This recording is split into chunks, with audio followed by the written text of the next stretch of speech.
Nasunog ang isang maliit na gasolinahan at convenience store sa Lingayen, Pangasinan. Balitang tinutukan ni Sandy Salvacio.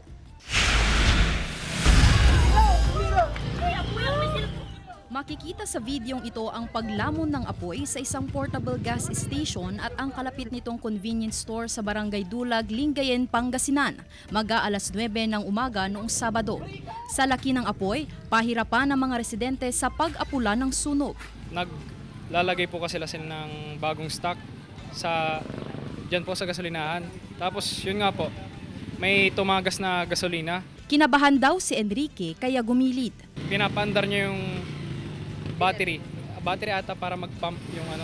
Tapos doon na po nag-umpisa yung sunog. Nag-spark po. Ang tumagas na gasolina umabot sa katapat nitong convenience store. Nasunog ang halos lahat ng paninda, kabilang ang daan-daang sako ng bigas.